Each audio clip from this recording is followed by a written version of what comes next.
الشيطان الرجيم بسم الله الرحمن الرحيم تبت يدا أبي لهب وتب ما أغنى عنه ماله وما كسب سيصلى نارا ذات لهب وامرأته حمالة الحطب في جيدها حبل من مسد صدق الله العظيم.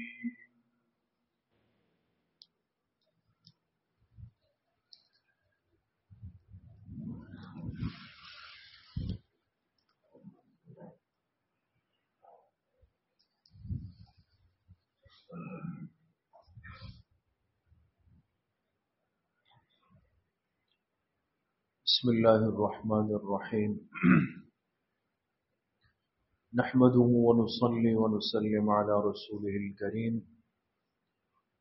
أما بعد فأعوذ بالله من الشيطان الرجيم بسم الله الرحمن الرحيم ومن يطع الرسول فقد أطاع الله ومن تولى فما أرسلناك عليهم حفيظا وقال رسول الله صلى الله عليه وسلم أنا سيد ولد آدم ولا فخر وبيدي لواء الحمد ولا فخر صدق الله وصدق رسوله النبي الكريم اللهم صل على سيدنا ومولانا محمد وعلى آل سيدنا ومولانا محمد وبارك وسلم. اللہ رب العزت کا بہت بڑا کرم اور احسان ہے کہ ہر ہفتے کے دن مختصر سا یہ وقت نکال کر دین کی نسبت سے کچھ باتیں کرنے کا، سننے کا، سیکھنے کا موقع نصیب ہوتا ہے.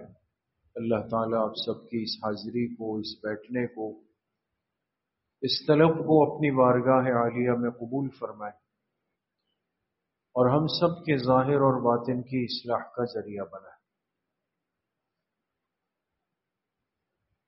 ایک سنجیدہ اور بامقصد انسان کی زندگی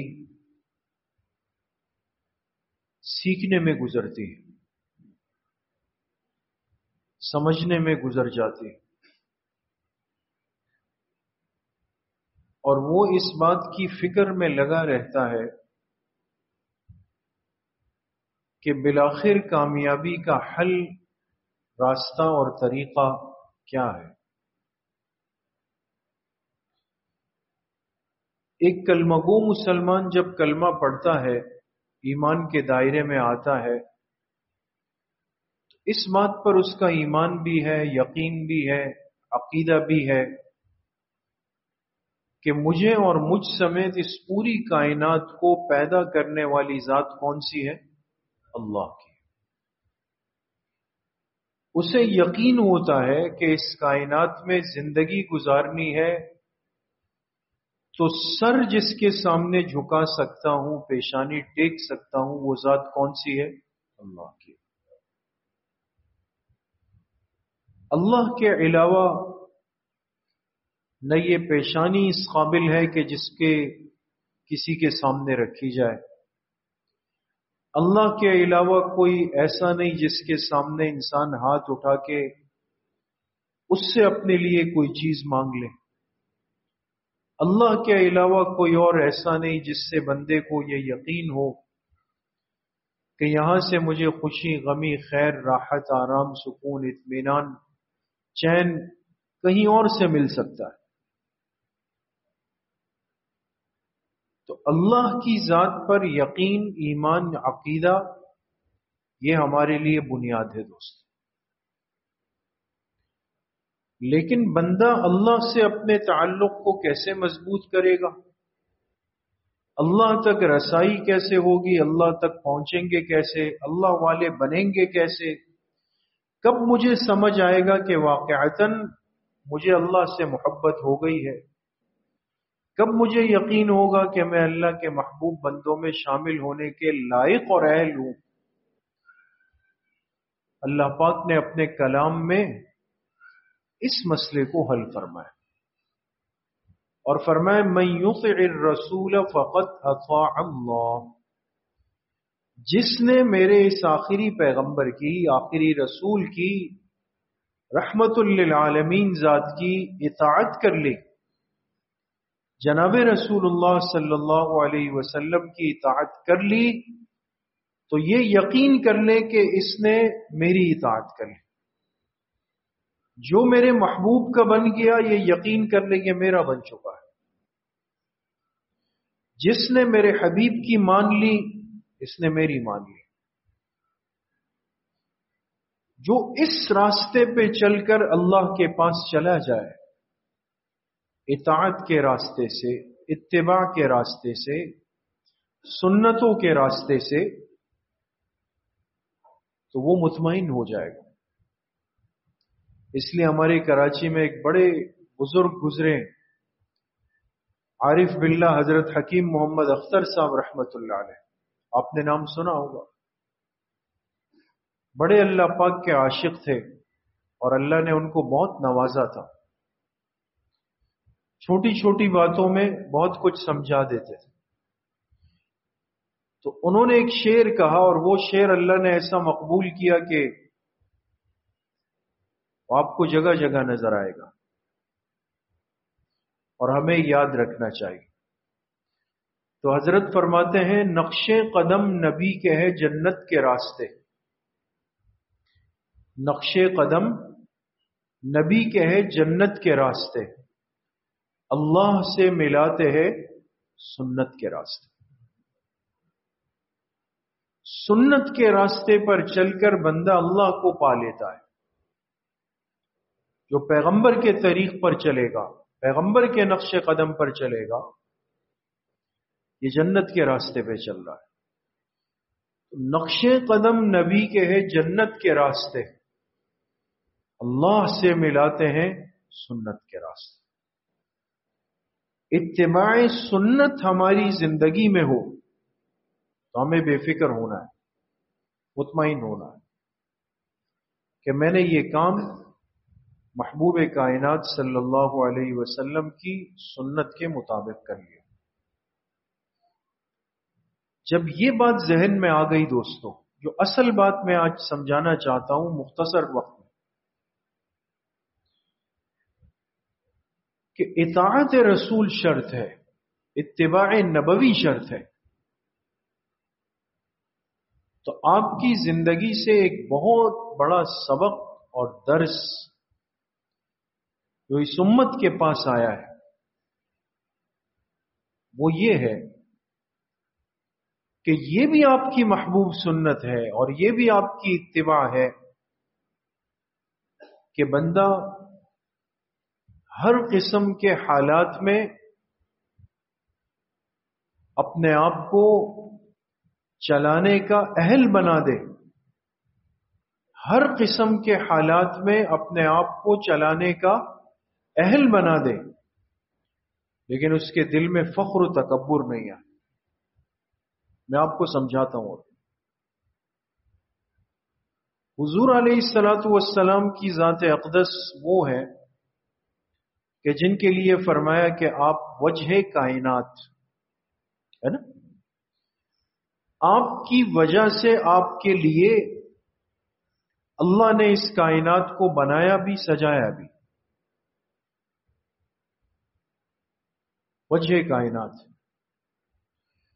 اور دنیا کی ساری نعمتیں اور خیر کثیر اللہ نے آپ کو عطا فرمائی۔ اسی لیے حدیث پاک میں آپ علیہ الصلوۃ والسلام نے فرمایا کہ مجھے اللہ نے اختیار دیا کہ میں چاہوں تو ایک ملک یعنی ایک بادشاہ بن کے زندگی گزار دوں، اور اگر میں چاہوں تو عبد متواضع بن کے زندگی گزار دوں۔ اللہ نے مجھے اختیار میں دیا کہ اگر آپ چاہتے ہیں تو ہم آپ کو بادشاہت دے دیتے، آپ ہماری طرف سے اس دنیا کے ملک بادشاہ ہو جائیں گے، اور اگر آپ چاہیں تو ہم آپ کو عبدیت دے دیں، اپنی بندگی کا مقام دے دیں، اور آپ تواضع کے ساتھ اپنی زندگی گزار دیں۔ آپ پر فرمائے آپ کو کیا چاہیے؟ آپ نے فرمایا میں نے بادشاہت کو ترک کر کے عبدیت کو اپنے لیے پسند فرمایا کہ میں عبد متواضع بن جاؤں۔ اختیاری تھا۔ اسی لیے علماء نے لکھا کہ اللہ کے پاک پیغمبر علیہ الصلوۃ والسلام کا فقر اختیاری تھا۔ فقر کہتے ہیں کم مال، کم اسباب کو۔ آپ نے جو فقر کا وقت گزارا ہے دوستو، یہ اختیاری طور پہ تھا، ورنہ آپ چاہتے تو علماء نے لکھا ہے کہ اگر آپ چاہتے اللہ پاک جنت کے خزانے اٹھا کر اس دنیا میں آپ کے سامنے ڈھیر فرما دیتے، لیکن آپ کا فقر اختیاری تھا۔ اب آپ کیا فرماتے ہیں؟ انا سید ولد آدم، میں تمام اولاد آدم کا سردار ہوں، تمام اولاد آدم کا سردار ہوں۔ لیکن آگے فرمایا ولا فخر، میں اس پہ فخر نہیں کرتا ہوں۔ وبیدی لواء الحمد یوم القیامت، یہ تو دنیا میں ہے، آخرت میں کیا ہوگا؟ فرمایا لواء الحمد، جو اللہ کا خاص حمد والا جھنڈا ہوگا وہ اللہ مجھے ہاتھ میں دے دیں گے۔ قیامت کے دن حمد کا جھنڈا میرے پاس ہوگا تمام انبیاء میں سے، ولا فخر، لیکن میں اس پہ فخر نہیں کرتا ہوں۔ میں نے آپ سے بات عرض کی کہ یہ بھی حضور علیہ الصلوۃ والسلام کی سنت ہے کہ بندہ ہر قسم کے حالات میں اپنے آپ کو چلانے کا اہل بنا دے، لیکن تکبر نہیں کرے، دوست فخر نہ کرے، غرور نہ کرے۔ اب آپ نے دیکھا ہوگا کہ ایک شخص کے پاس مال، اسباب، دنیا بہت زیادہ ہے، آپ نے ان کو دعوت دی کہ آپ میرے ہاں تشریف لائے، تقریب ہے، شادی ہے، ولیمہ ہے، دعوت ہے۔ وہ صاحب منصب اور صاحب مال اور صاحب دنیا وہ آ جائے۔ دنیا میں ہم دیکھتے ہیں بہت سارے مواقع، وہ بندہ آپ کی تقریب میں آ جائے جس میں آپ نے پوری سادگی کا خیال رکھا ہے، سب بیٹھ کے نیچے کھانا کھا رہے ہیں، کسی کے ہاتھ میں روٹی ہے، کسی کے ہاتھ میں پلیٹ ہے، پتہ چلا کہ جی بھی فلاں صاحب تشریف لے آئے، آپ بتائیں کیا ہوتا ہے پھر؟ کچھ بات سمجھ میں آ رہی ہے دوست؟ ہلچل مچتی ہے نہیں مچتی ہے دوست؟ اب کچھ سمجھ نہیں آتا، کوئی کہتا ہے کرسی لاؤ، کوئی کہتا ہے صوفہ لاؤ، کوئی کہتا ہے قالین لاؤ، کوئی کہتا ہے پنکھا لاؤ، کوئی کہتا ہے جگہ بناؤ، کوئی کہتا ہے راستہ بناؤ۔ ہوا کیا؟ بھائی وہ فلاں تشریف لے آئے۔ اب دیکھیں ایک بندہ ایک ماحول کے اندر گیا، غور کیجئے گا ابھی دوستو، اب آپ کو سمجھ آئے گا۔ ایک بندہ ایک ماحول کے اندر گیا لیکن اپنے آپ کو اس ماحول میں ایڈجسٹ نہیں کر سکا، اور اس کے لیے ہم نے تکلفات شروع کر دیے، اور وہ خود بھی انتظار میں کھڑا ہوا کب میرے لیے کرسی شریف آتی ہے تو میں اس پہ بیٹھ جاؤں۔ لیکن آپ نے دیکھا ہوگا جو خاندانی ہوتے ہیں، خاندانی قسم کے لوگ ہوتے ہیں، ان کے پاس بہت کچھ ہوتا ہے، لیکن وہ جب آئے اور دیکھا لوگ جس کیفیت میں بیٹھے وہی خاموشی سے بیٹھ جاتے ہیں۔ آپ ان کو منتیں کریں وہ نہیں ہٹیں گے۔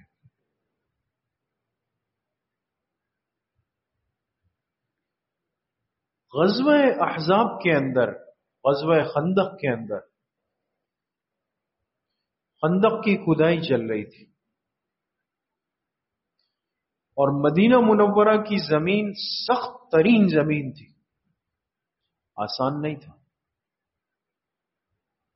صحابہ اکرام اس عمل میں شامل تھے، آپ نے سنا، آپ نے پڑھا کہ اس خندق کی کھدائی کے عمل میں جہاں صحابہ تھے اللہ کے پاک پیغمبر شامل ہوئے نہیں ہوئے؟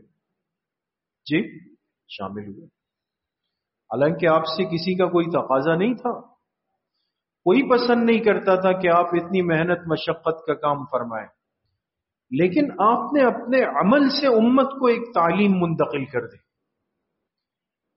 کہ جو میرے دین کی اتباع کرے گا، میرے طریقے کی اتباع کرے گا، اس کو بادشاہ اور حاکم بن کر زندگی نہیں گزارنی، یہ اپنے آپ کو اس عمل میں، اس ماحول کے اندر چلانے کا اہل بنا دے گا۔ آپ خود شامل ہوئے، اور ایسا ہوا کہ ایک جگہ پر چٹان آ گئی، صحابہ سے ٹوٹ نہیں رہی، آپ علیہ الصلوۃ والسلام سے عرض کیا گیا فلاں جگہ کی زمین پھنس گئی ہے، ٹوٹ نہیں رہی۔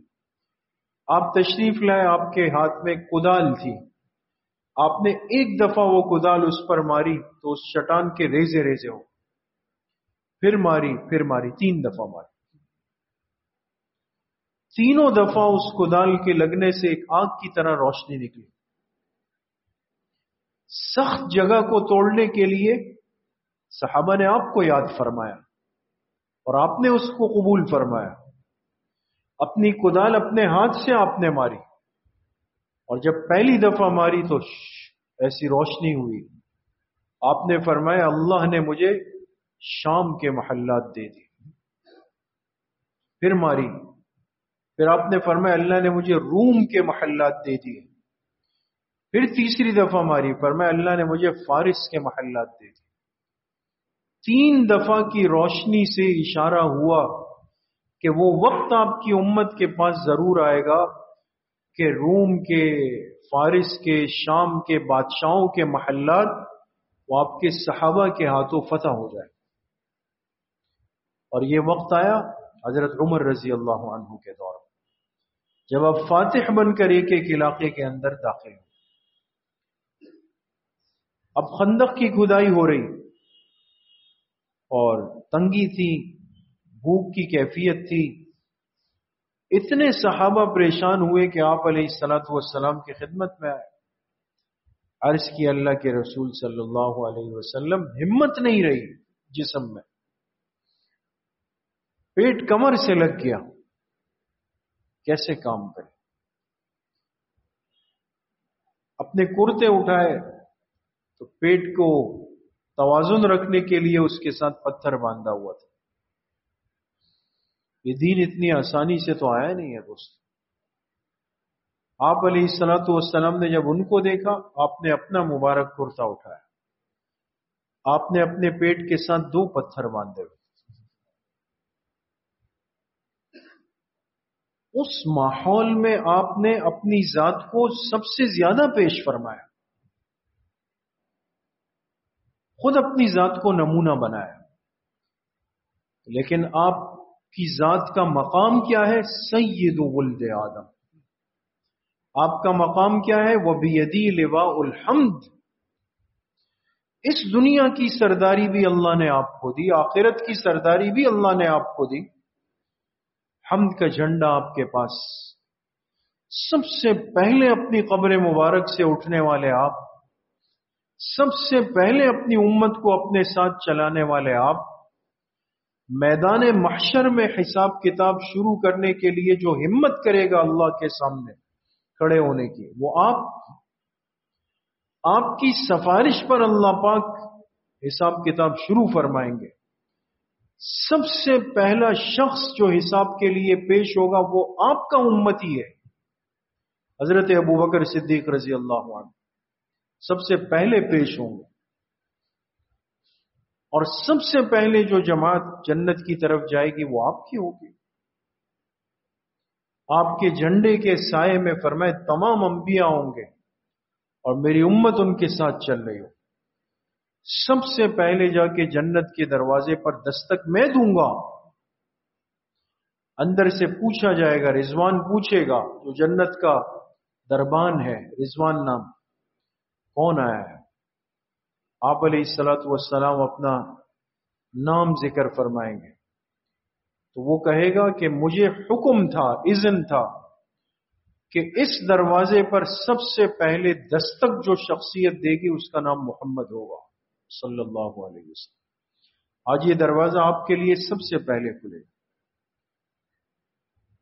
تو عرض کرنے کا مقصد میرے دوستوں بزرگوں کیا ہے کہ دنیا تو اللہ نے آپ کے قدموں میں رکھ دی، سب چیزیں تھیں، لیکن آپ نے ہر قسم کے حالات کے لیے اپنے آپ کو پیش فرمایا۔ آج بعض دفعہ یہ کمزوریاں ہمارے مزاج کا حصہ بن جاتی ہیں، ہم ہر ماحول میں اپنے آپ کو نہیں چلا سکتے، تکلفات کے اندر مبتلا ہو جاتے ہیں، تصنعات کے اندر مبتلا ہو جاتے ہیں، جبکہ اس امت کی خاصیت اور خصوصیت کیا ہے؟ عبداللہ ابن مسعود رضی اللہ عنہ سے کسی نے پوچھا کہ صحابی کی آسان سی تعریف فرما دے، فرمائے صحابی اس کو کہا جاتا ہے کہ جو تکلف میں کم سے کم ہو، تواضع میں سب سے زیادہ ہو۔ تکلف میں کم سے کم، فرمائے ہم تکلفات میں نہیں پڑتے تھے، ہم نے تو تواضع والی زندگی گزاری۔ آج تکلفات کا ماحول دوستو بڑھ گیا، دوسرے کو جا کے اپنے وجود سے پریشان کرنا یا اس کے لیے بوجھ بننا، تو یہ کوئی سنت طریقہ نہیں ہے۔ سنت طریقہ کیا ہے کہ جو ماحول ہو انسان اس ماحول کا حصہ جا کے بن جائے، بشرطے کہ وہ خلاف شریعت نہ ہو۔ بات سمجھ گئے؟ اب میں آپ کو ایک مثال دوں گا پھر بات ختم کریں، ہے بڑا اہم واقعہ۔ یہ واقعہ ہم نے سنا اپنے استاد سے، محدث العصر حضرت مولانا محمد یوسف البنوری رحمت اللہ علیہ، جن کا مرکز ہمارا مادر علمی، جس کا فیض پوری دنیا میں عام ہے، اس کے بانی اور مؤسس جن کی نسبت سے یہ ادارہ ہے حضرت علامہ یوسف البنوری رحمت اللہ علیہ، ان کو کسی نے دعوت دی کہ حضرت میرے بیٹے کا ولیمہ ہے اور آپ ضرور تشریف لائیں۔ بہت سارے لوگ ہوتے ہیں جو اپنی تقریبات میں علماء کو بھی بلاتے ہیں، نیک لوگوں کو بلاتے ہیں، تو حضرت تشریف لے گئے اور حضرت کے ساتھ باقی اساتذہ بھی تھے جامعہ کے۔ جب وہاں گئے تو دیکھا کہ کھانا لگ رہا تھا اور کرسی ٹیبل جانتے ہیں دوستو، کرسی ٹیبل پہ کھانا لگا ہوا تھا۔ تو اب جیسے ہوتا ہے نا، انہوں نے بھائی حضرت تشریف لے آئے، تو عام طور پہ چونکہ اکابر کا، بزرگوں کا مزاج ہے کہ وہ کھانا کیسے کھاتے ہیں جی؟ زمین پہ بیٹھ کے کھاتے۔ تو اب وہ بیچارہ تکلیف میں کہ بھئی ٹیبلیں ادھر کرو ادھر کرو، یہ بناؤ وہ بناؤ، اس فکر میں لگ گیا۔ تو حضرت جا کے خاموشی سے ایک ٹیبل پر ایک کرسی پر بیٹھ کہ ہمارا کھانا یہیں پر لے آئے۔ استاذ نے کہا کہ حضرت وہ تو ترتیب بنا رہے ہیں، اچھا نہیں ہے کہ سنت ترتیب پر ہم سب زمین پہ بیٹھ جائیں۔ بات سمجھ رہے ہیں دوست؟ بڑا اہم واقعہ ہے، ہم سب زمین پر بیٹھ جائیں۔ حضرت بنوری رحمت اللہ علیہ نے فرمایا بھائی ہمیں اتباع سنت کا اہتمام بھی کرنا ہے اور امت کو اہانت سنت سے بھی بچانا ہے۔ ہمیں اتباع سنت بھی کرنی ہے کہ میں اس سنت کی اتباع کروں، اور مجھے اس کا بھی خیال رکھنا ہے کہ خدا نخواستہ میرا کوئی مسلمان بھائی، کوئی دوسرا مسلمان امتی وہ میرے کسی عمل اور فعل اور آگے پیچھے ہونے کی وجہ سے سنت کی اہانت نہ کر لے، بے ادبی نہ کر لے۔ فرمایا یہ تو ہے عمومی دعوت، کوئی خاص مجلس تو ہے نہیں ہماری علماء کی۔ اب ولیمہ ہے جس میں 90% لوگ وہ ہیں جو کرسی ٹیبل پہ کھانا کھاتے ہیں، اور یہ کوئی ناجائز تو ہے نہیں، یہ سمجھ لینا چاہیے دوست۔ کرسی ٹیبل پر بیٹھ کے کھانا کھانا کوئی خلاف سنت نہیں ہے دوست، عین شریعت کے مطابق۔ ہاں افضلیت ہے کہ انسان زمین پر بیٹھ کے کھا سکتا ہے تو افضل ہے، بالکل کر لے۔ تو حضرت نے فرمایا دیکھو اب یہ ہمارے لیے مجمع کو منتشر کر رہا ہے نا، ٹیبلیں ہٹا رہا ہے، کسی کو اٹھا رہا ہے، کسی کو دائیں بائیں کر رہا ہے۔ تو لوگ دیکھیں گے ایسا کیوں ہوا، کہیں گے بھئی کچھ مولوی صاحبان ہال میں داخل ہوئے تھے، اس کے بعد ایسا ہوا کہ ان کے لیے نیچے زمین پر خطرہ ہے کہ کوئی خدا نہ خواستہ ہمارے اس عمل کے بارے میں ایسے جملہ نہ بول دے کہ ہم اتباع سنت کے عامل بنے نہ بنے، وہ سنت کی توہین اور بے ادبی کرنے کی وجہ سے ایمان سے چلا جائے، وہ اس سے زیادہ خطرناک بات ہے۔ لہذا کبھی عمومی مجلس میں اپنے ذات اور مزاج کی وجہ سے اس ماحول کو متاثر نہیں کرنا چاہیے۔ آپ ان بڑوں کی سوچ دیکھیں جنہوں نے صرف اپنی ذات کا نہیں امت کی فکر کی۔ ماحول کے اندر اگر کوئی خلاف شریعت کام نہیں ہو رہا نا دوستوں، یہ بلا ضرورت کا اضافی تقوی اتنا پسندیدہ نہیں ہے دوستوں۔ بعض لوگ کچھ اضافی تقوی کی طرف جا رہے ہوتے ہیں۔ حکیم الامت حضرت تھانوی رحمت اللہ علیہ کا ایک بڑا مشہور ملفوظ ہے دوستوں، حکیم الامت تھے، فرمانے لگے ایک ہوتا ہے تقوی اور ایک ہوتا ہے تقوی کا ہیضہ۔ ایک ہوتا ہے تقوی اور ایک ہوتا ہے تقوی کا ہیضہ۔ اور میں بعض لوگوں کو تقوی کے بجائے تقوی کا ہیضہ لگ جاتا ہے، اپنے وجود سے دوسرے کو پریشان کر رہے ہوتے ہیں۔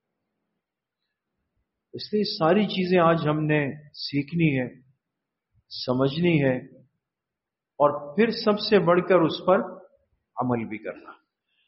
کون کون عمل کرے گا انشاءاللہ؟ اللہ پاک صحیح عمل کی توفیق نصیب فرمائے۔ بسم اللہ الرحمن الرحیم، الحمد للہ الذی لم یتخذ ولدا ولم یکن له شریک فی الملک ولم یکن له ولی من الذل وکبرہ تکبیرا۔ تمام ساتھی ایک مرتبہ درود شریف پڑھ لیں۔ اللہم صلی اللہ۔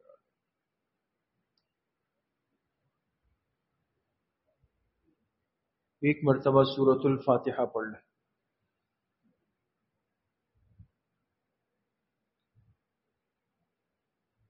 ایک مرتبہ درود شریف پڑھ لیں۔ اللہم صلی علی محمد۔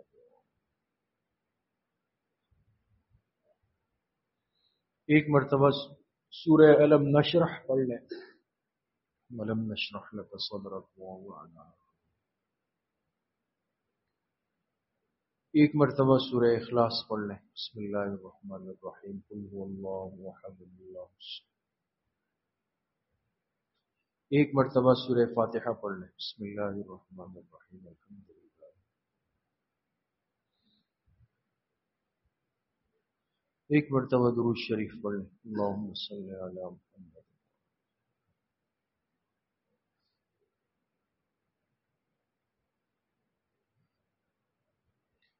سات مرتبہ پڑھیں اللہم یا قاضی الحاجات، اللہم یا قاضی الحاجات۔ سات مرتبہ پڑھیں اللہم یا کافی المہمات، اللہم یا کافی المہمات۔ سات مرتبہ پڑھیں اللہم یا دافع البلیات، اللہم یا دافع البلیات۔ سات مرتبہ پڑھیں اللہم یا شافی الامراض، اللہم یا شافی الامراض۔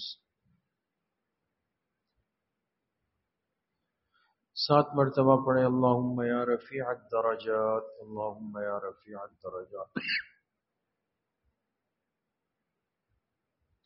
سات مرتبہ پڑھیں اللہم یا مجیب الدعوات، اللہم یا مجیب الدعوات۔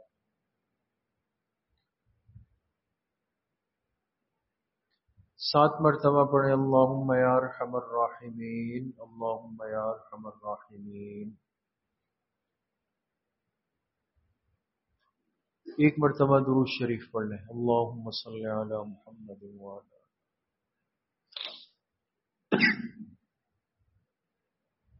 3 مرتبہ پڑھیں حسبنا اللہ ونعم الوکیل، حسبنا اللہ ونعم الوکیل۔ 1 مرتبہ درود شریف پڑھ لیں، اللہم صلی علی محمد۔ 3 مرتبہ پڑھیں یا خفی اللطف ادرکنی بلطفک الخفی، یا خفی اللطف ادرکنی بلطفک الخفی۔ 1 مرتبہ درود شریف پڑھ لیں، اللہم صلی علی محمد۔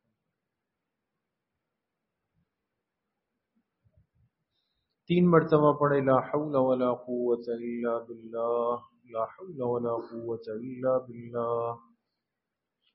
1 مرتبہ درود شریف پڑھ لیں، اللہم صلی علی محمد۔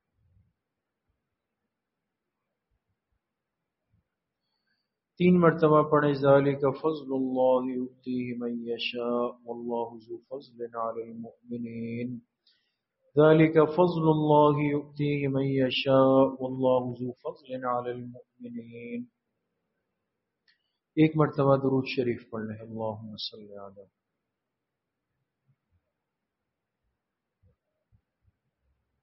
3 مرتبہ پڑھیں یا لطیفا بخلقہ یا علیما بخلقہ یا خبیرا بخلقہ، الطف بنا یا لطیف یا علیم یا خبیر، یا لطیفا بخلقہ یا علیما بخلقہ یا خبیرا بخلقہ، الطف بنا یا لطیف یا علیم یا خبیر۔ 1 مرتبہ درود شریف پڑھ لیں، اللہم صلی علی محمد۔ 3 مرتبہ پڑھیں یا رحمان یا رحیم یا اللہ یا کریم، یا رحمان یا رحیم یا اللہ یا کریم۔ 1 مرتبہ درود شریف پڑھ لیں، اللہم صلی علی محمد۔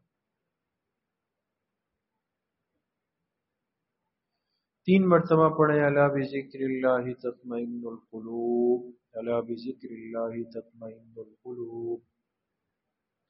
1 مرتبہ درود شریف پڑھ لیں، اللہم صلی علی محمد آل ابراہیم انک حمید مجید۔ کچھ دیر کے لیے مراقبہ کریں گے، تمام ساتھی اپنے دلوں کی طرف متوجہ ہو جائیں، سروں کو جھکا لیں، آنکھیں بند کر دیں، دل میں تصور کریں کہ اللہ کی بارگاہ سے انوارات، فیوزات، تجلیات اتر رہے ہیں اور میرے دل کے اندر سما رہے ہیں، جس کی برکت سے میرے دل سے گناہوں کا میل کچیل، زنگ ظلمات، قدورات سب کچھ نکل رہا ہے، اور میرے دل کی ہر دھڑکن کہہ رہی ہے اللہ اللہ اللہ۔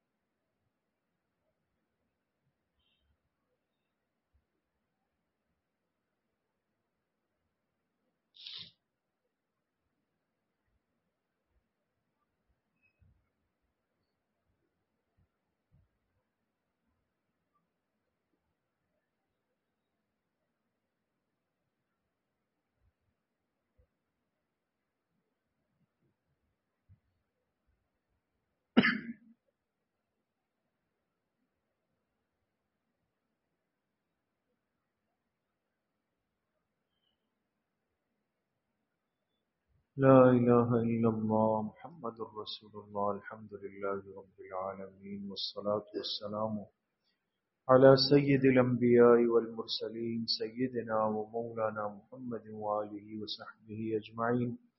اللہم اعنا على ذکرک وشکرک وحسن عبادتک، اللہم انا نسألک علما نافعا ورزقا واسعا وشفاء من کل داء، اللهم إنا نعوذ بك من زوال نعمتك وتحول عافيتك وفجاءة نقمتك وجميع سخطك، اللهم أحسن عاقبتنا في الأمور كلها وأجرنا من خزي الدنيا وعذاب الآخرة، اللهم استر عوراتنا وآمن روعاتنا، رب زدني علما والحقني بالصالحين ربنا لا تزغ قلوبنا بعد إذ هديتنا وهب لنا من لدنك رحمة إنك أنت الوهاب وصلى الله وسلم على نبينا محمد وآله وأصحابه أجمعين برحمته